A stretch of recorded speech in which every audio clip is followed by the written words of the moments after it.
This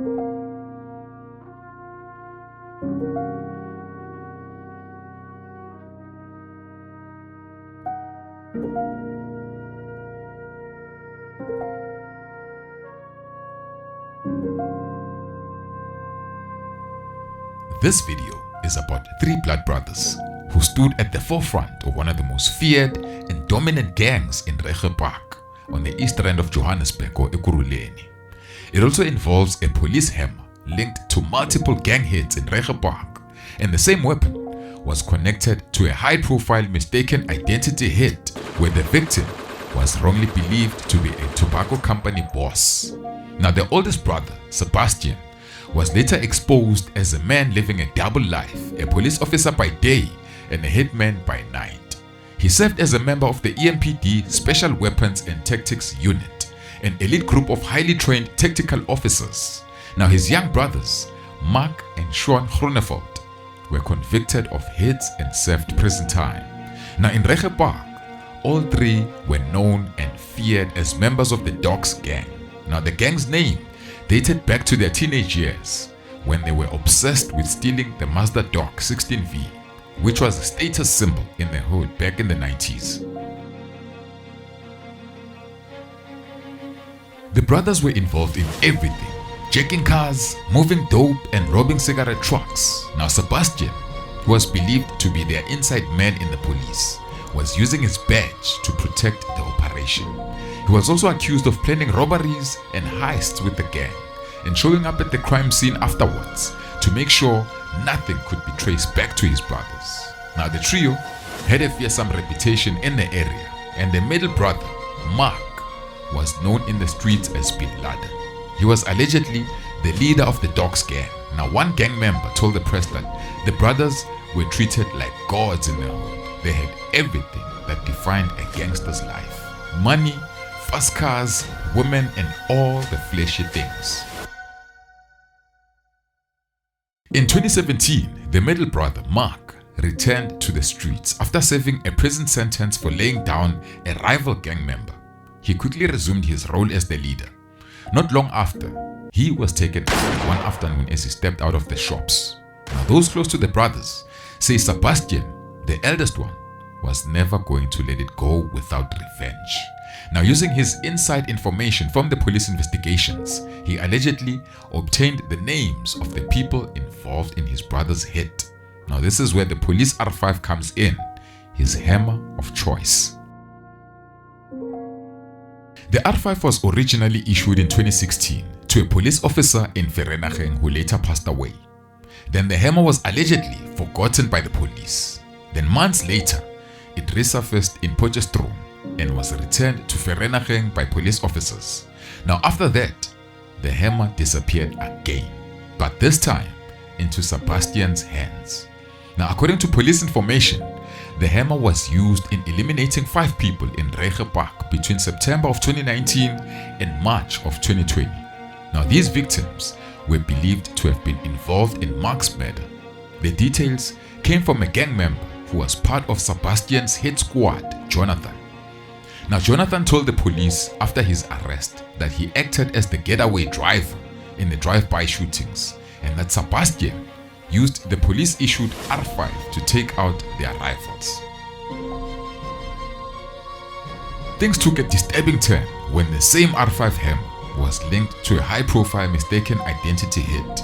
Now, the victim was mistaken for his close friend Saeed, a tobacco company boss. It is said that they looked alike and drove similar cars. Now, Jonathan confessed all of this to the police. He also told investigators that Saeed was hard to find. Now, he and Sebastian followed him for 2 weeks but never got a clear chance to take him out. Now, one day, Sebastian allegedly arrived with hand grenades and spoke about blowing up the mosque where Saeed usually went to pray. But thankfully, it never happened. Saeed was known to move with heavy security, making him a difficult target. The suspect police wanted to nail as the mastermind was another tobacco company boss from KZN. Investigators believed he could have been the man who paid Sebastian to carry out the hit, but the case took a dramatic turn when a serious mistake was made by the lead investigator. Now, during the conversation with Jonathan, the gang member who turned state witness, the officer allegedly tried to influence his testimony. Now, Jonathan later told the court that the investigator wanted him to say that the KZN businessman was pulling the strings and that if he did, he would be paid 1 million rands.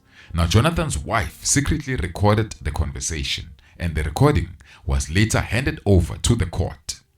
Now, according to Jonathan, the hit itself was carried out while he and Sebastian were driving in a 4x4 bakkie. He told the police that Sebastian was in constant contact with the alleged mastermind, speaking to him before and after the shooting. Now, after the victim was hit, Sebastian allegedly sent a text message to the men police believed to have ordered the hit, saying Olympus has fallen. Now, the response came quickly. The alleged mastermind replied that Olympus had not fallen, and he knew that because he was still in contact with the victim on WhatsApp. This exchange became a key link between Sebastian and the KZN tobacco boss. Now, investigators also revealed that Sebastian had previously done security work for the same KZN businessman. Now, this connection is the one that may explain why people believe he was the real mastermind behind the hit.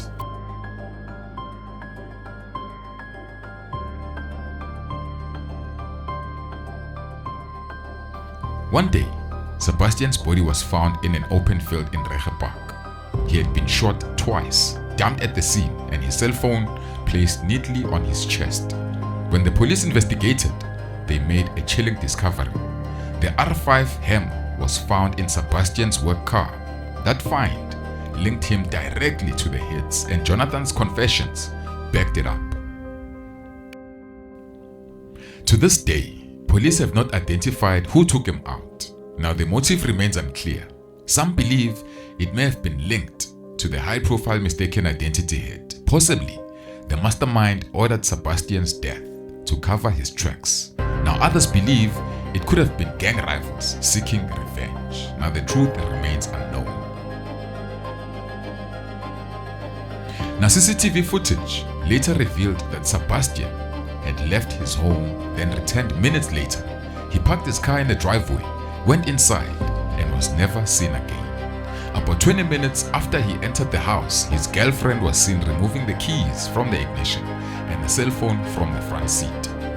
Now, the footage also showed two other vehicles in the driveway, a BMW and a double-cab bakkie. Both were gone by the time investigators arrived.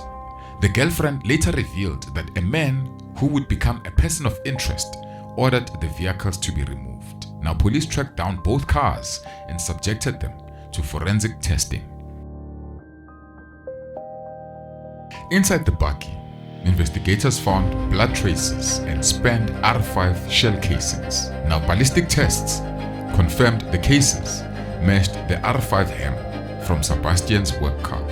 Now, it is also alleged that Jonathan removed ammunition and hard drives from the CCTV cameras at Sebastian's home, further deepening the mystery surrounding his final hours.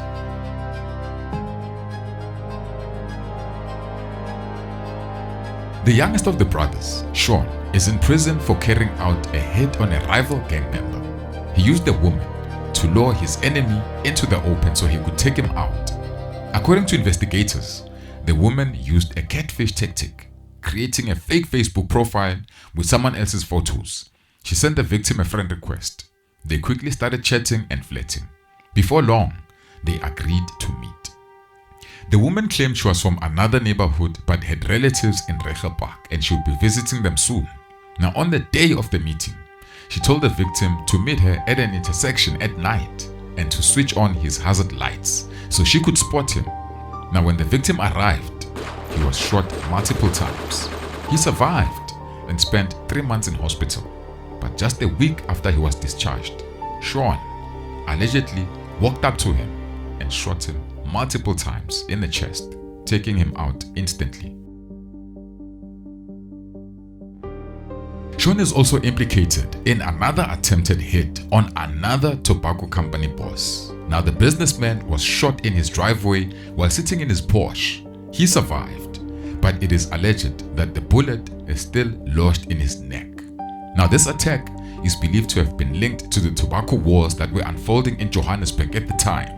This is just before the COVID-19 pandemic period. Now, Jonathan, who was part of the gang but claimed he was only the getaway driver in the drive-by shootings, he got out on bail, and police continued their investigations. Now, the information he provided, however, shed light on numerous crimes that might have taken the police much longer to solve. Now, the initial tobacco company boss from KZN was not charged, and he denied all allegations linking him to the tobacco wars. Sebastian and Mark are dead. Sean, the last surviving brother, is in prison. Jonathan remains the only member of the hit squad who's neither dead or behind bars.